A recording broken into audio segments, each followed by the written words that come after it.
Meu olá a todos. Hoje nós vamos falar dos três últimos orixás que nós vamos estar discutindo aqui, né? Que seriam Ibejis, Oxaguiã e Oxalufã, tá? Lembro mais uma vez, talvez eu seja um pouco repetitivo às vezes, né? Mas é legal a gente estar citando isso. Vamos nos manter com a cabeça aberta, né? Nós estamos aprendendo o que cultua o candomblé e a umbanda, né? Para que nós venhamos a entender depois a parte da espiritualidade, né? Muito do que está aqui, eu já falei para vocês, é uma herança africana muito rica, muito bonita. Não existe certo e errado quando se acredita, né? Mas nós vamos já já começar a discutir a espiritualidade de fato, né? E é muito importante ter esse embasamento, tá bom? Posso garantir para vocês que não é fácil, porque nós estamos passando aquilo que é cultuado e difundido há séculos, né? E já já a gente vai começar a desconstruir isso tudo para que vocês entendam aquilo que eu sempre falo, né? A simplicidade da espiritualidade, tá bom? Vamos lá, nós vamos falar dos orixás Ibejis, tá? São orixás do nascimento, da vida, senhores de uma alegria repentina, tá? De quem carrega harmonia, paz, pureza, donos de uma felicidade grandiosa que invade os ambientes, né? Traz leveza, geralmente nos momentos de dificuldade, tá? São orixás, a gente fala orixás porque Ibejis a gente chama os orixás gêmeos, tá? Esses orixás têm a capacidade de desfazer qualquer coisa feita por outro orixá. Mas se diz na cultura do candomblé e da umbanda que orixá nenhum consegue desfazer o que foi feito por Ibeji, tá bom? É importante a gente salientar que orixás e ibejis geralmente são confundidos com herês, tá? Não são. Ibejis são divindades, né? São os orixás gêmeos, tá? E herês há uma corrente de espíritos que tiveram a sua passagem aqui na Terra abreviada, tá? Quando faz a passagem, ainda se sentindo criança, ainda se vendo como criança, é feito todo um trabalho para que eles compreendam que eles estão no mundo espiritual e ganhem o conhecimento suficiente para que comecem a assumir realmente a forma de energia, né? Que aí deixa de ser criança, deixa de ser velho, tá? Nós vamos ver isso mais à frente, tá bom? Quando eles conseguem assimilar exatamente o real estágio em que eles estão. Então, ibejis não são herês, tá bom? Os filhos de Ibejis geralmente trazem consigo uma jovialidade, uma alegria demasiada, tá? Porém, também tem como característica não pensar muito antes de fazer as coisas, né? O que geralmente traz uma certa inconsequência, tá bom? Mas geralmente são também donos de uma proatividade muito grande, não costumam ficar parados. Quando eles acham que alguma coisa precisa ser feita, eles já vão logo para a ação, né? E contagiam as pessoas que estão junto contigo. Então eles colocam todo mundo em movimento, tá bom? Isso é natural dos filhos de Ibeji. São extremamente teimosos, tá? E não costumam viver sem companhias, não gostam da solidão. No amor, os filhos de Ibeji são extremamente dependentes dos seus parceiros ou parceiras, né? Costumam ser obsessivos e muitas vezes bastante ciumentos, tá? Porém, ao mesmo tempo, eles têm uma magia infantil, contagiante, uma alegria que geralmente contagia a todos que estão juntos, tá? Os filhos de Ibeji tratam o tempo de uma maneira bem diferente, né? Fazem tudo com calma, com paciência, não aceitam não conseguir fazer as coisas. Geralmente eles vão até que aquilo seja realizado, né? Por possuírem uma ótica bastante pura e muitas vezes até infantil, né? Por muitas pessoas são considerados um pouco imaturos, tá? Entendem as questões da vida de maneira bem mais simples, tá?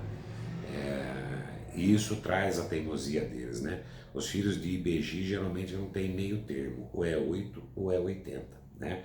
Quando gostam de alguém, não medem esforço para agradar, não sabem falar não, tá? Porém, quando não gostam, também eles tornam isso muito visível. A presença de quem eles não gostam geralmente incomoda os filhos de IBG. Então, isso fica explícito no semblante e eles também não costumam ficar por perto, tá bom? Por esse motivo, até pela essa objetividade, vamos falar assim, né, por não esconderem o que sentem, geralmente eles acabam magoando algumas pessoas, né? Enxergam as coisas de maneira superdimensionada, né? Porém também com uma exacerbada profundidade. Eles pegam os fatos, olham, enxergam aquilo com uma profundidade muito grande e estão sempre dispostos a aprender com isso, né? O sincretismo na igreja com IBG se dá com São Cosme e São Damião, tá? No candomblé e na Umbanda, também de uma forma abrasileirada, né? Foi incluído nesses gêmeos Dom. Dom teria sido o filho adotado, tá? Da família que tinha os gêmeos São Cosme e São Damião, tá bom? A sua saudação é Beijiró, ou Onibeijada, que significa ele é dois, né? Ou eles são dois, mas no candomblé se usa a expressão ele é dois, tá? Então Onibeijada é a mais usada, mas pode também ser Beijiró. Os dias do ano guardados para esses orixás são 27 de setembro e dia 1º de junho, tá? E o dia da semana para culto de IBG é o domingo. As cores que geralmente simbolizam IBG são o azul e o rosa.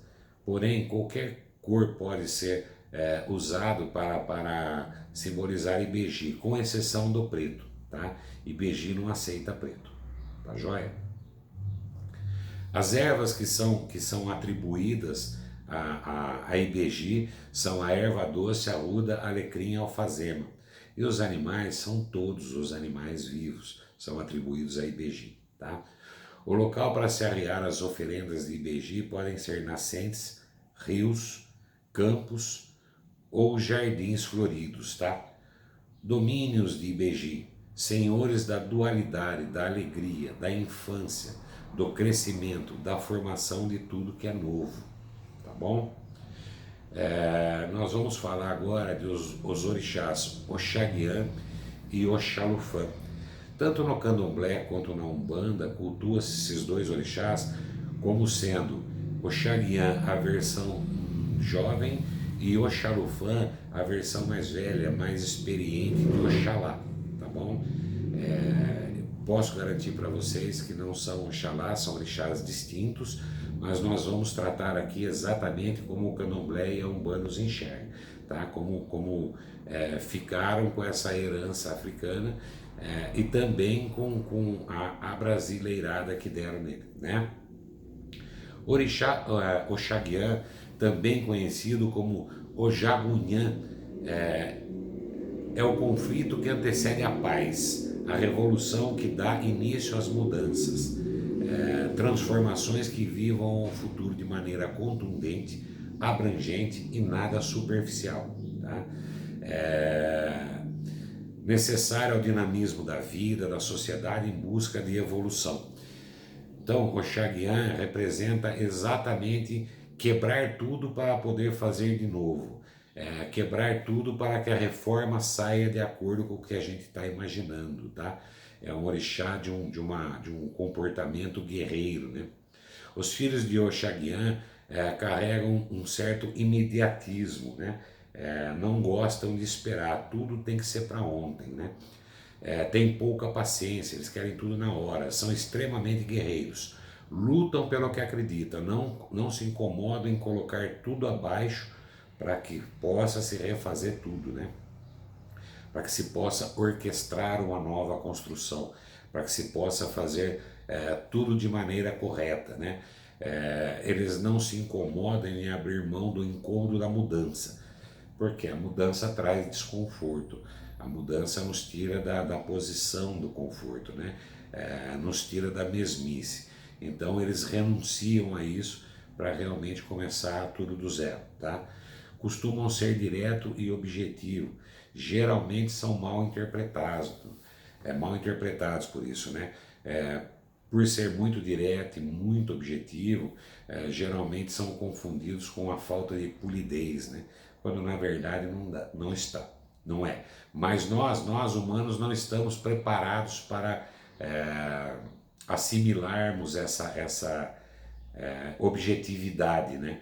Toda vez que um filho de Oxaguian precisa falar de você, ele vai falar das suas características que ele considera muito boa, porém ele vai falar daquelas que não gosta também de uma maneira bastante sucinta, direta, objetiva e muitas vezes também cria um certo desconforto, né? Tá? Mas também são extremamente leais às suas amizades e sofrem demais com traição, né? Quando recebem algo que ele não estava esperando, ele se sente traído, ele tem uma dificuldade muito grande para conceder o perdão. Isso é uma característica de filhos de Oxaguian, tá? Por ter uma característica guerreira, né? Ele não se incomoda em lançar a mão e correr risco, lançar a mão da guerra e correr risco pela mudança, enfim. Fazem isso com uma certa frequência. Na grande maioria das vezes, eles acertam. Mas o legal é o seguinte, o filho de Oxaguian, quando não acerta, ele não tem problema nenhum com isso. Tá? Ele recomeça, ele faz de novo e ele vai buscar até que ele alcance os seus objetivos, tá bom? O sincretismo de Oxaguian em relação à igreja se dá com o menino Jesus e também com São José. As datas anuais atribuídas ao Oxaguian são 19 e 25 de março. E os dias da semana para o culto são as quintas e o domingo, tá bom? A saudação de Oxaguian no candomblé, na Umbanda, é Exê Babá, tá? Então, quando se fala lá, salve Oxaguian, a gente responde Exê Babá, tá bom? Os símbolos a ele atribuídos são a espada, o escudo e o pilão. Suas cores são o branco, o cristal e o azul. As ervas atribuídas ao Oxaguian são eucalipto, pinheiro, arruda, oliveira, angélica e alecrim. E o animal que representa o Oxaguian é o galo branco. As oferendas para esse orixá levam como bebidas vinho branco e água de coco. As comidas podem ser o inhame, canjica ou acaçá. Acaçá, como já falei para vocês, é uma comida feita à base de creme de arroz ou fubá de milho branco, tá? Uma comida típica baiana. As flores são o lírio, a coroa imperial branca, sendo que os locais para rear essas oferendas são montanhas ou rios, tá bom? Nós vamos falar então agora de orixá Oxalufã, que no candomblé é visto como Oxalá mais velho, Oxalá mais experiente, tá? Também é conhecido no candomblé e na Umbanda como Tupã. É o orixá do perdão, da compaixão, da sapiência, né? A sabedoria, da paciência e da fé. Os filhos de Oxalufã geralmente trazem consigo uma exacerbada paciência, que geralmente incomoda as outras pessoas. Eles pensam muito antes de tomar decisões, pensam muito antes de partir para as ações, né? Sabem aguardar a hora certa de se posicionar. Quando o fazem, geralmente carregam consigo em suas ações, né, um perdão incondicional, tá? E transforma resultados ruins em aprendizado. Eles costumam, mesmo que a ação seja em resposta a algo que eles não gostaram, né, vindo de outras pessoas, geralmente eles já chegam para transformar essa situação num aprendizado e já chegam com perdão. Bem postura de paizão, né? De pai, de mãe. Costumam planejar minuciosamente o futuro, tá? Buscam resultados aos seus anseios, e só que eles tratam o tempo de uma maneira bem diferente, né?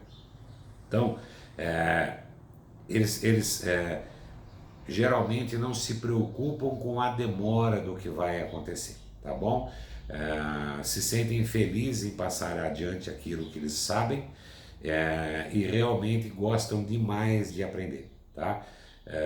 Por muitas vezes são indecisos e por dar um valor muito grande à paciência, têm dificuldade para dar início às suas ações, né? Diferente de Oxaguian, quem é filho de Oxalufã, não é imediatista, ele tem muita calma, né? Agem como se o tempo na vida terrena fosse infinito, não é isso? O sincretismo de Oxalufã com a igreja se dá com Cristo, com Jesus, tá? A sua saudação é Epá Babá. A data anual atribuída a esse orixá no candomblé e na Umbanda é o domingo de Páscoa, tá bom? Voltando um pouquinho, a saudação é Epá Babá para Oxaguian. Para Oxalá a gente usa Epi Babá, tá bom? O símbolo atribuído a Oxalufã é o Pachorô. O Pachorô é um adorno feito de palhas, miçangas, búzios, tá? Que geralmente é afixado no braço ou nos braços, tá? A cor que representa esse orixá é o branco. O animal é a pomba branca. E as ervas são eucalipto, limoeiro, funcho ou funjo, tá? O nome correto, se usa os três, mas o nome correto é funcho, que são aquelas, é um nome atribuído a várias palhas que geralmente nascem em alagados, tá bom? Também são atribuídos a ele a barba de milho e a angélica. As oferendas para Oxalufã levam como bebida água mineral, tá? As comidas podem ser a canjica, o acaçá e a uva branca. E as flores podem ser qualquer flor, tá? Desde que seja branca. O local indicado para se arear essa oferenda são as montanhas e os templos, tá bom? Com isso, nós terminamos de falar dos orixás que nós vamos divulgar aqui, tá bom? Próximo vídeo que eu passar para vocês agora, a gente já vai estar entrando em hábitos e costumes do candomblé e da umbanda. Nós vamos estar falando da cultura do sacrifício, nós vamos estar falando de banhos, nós vamos estar falando o porquê das comidas de orixá, o porquê que se salva o orixá, porquê que se entrega as bebidas para o orixá, o porquê que se tem toda essa cultura, tá? De estar servindo os orixás. E nós vamos começar a entender, e é por isso que é legal ter esse conhecimento como embasamento para a espiritualidade. Nós vamos começar a entender aqui que essa é só uma maneira diferente de dizer que a espiritualidade se resume em dar e receber. Fazer para outrem para que façam por nós. Desejar para outrem o que nós queremos para nós, ok? É uma maneira bastante carregada de simbolismo, mas para dizer a mesma coisa, que é amor ao próximo. Vocês vão entender exatamente o porquê que eu falo que essa parte da espiritualidade, né, do candomblé, da umbanda, é muito bonita, é muito forte, é muito rica, porém, né, não é errada, tá? Mais uma vez, então, no que se acredita, na fé, não existe certo e errado, mas vocês vão entender que a espiritualidade, apesar de todos os seus mistérios, ela é extremamente mais simples, tá bom? Então, fiquem com o nosso Senhor Jesus Cristo, que a paz dele esteja com todos vocês. Estaremos aí mandando o próximo vídeo nos próximos dias, tá bom? Um abraço.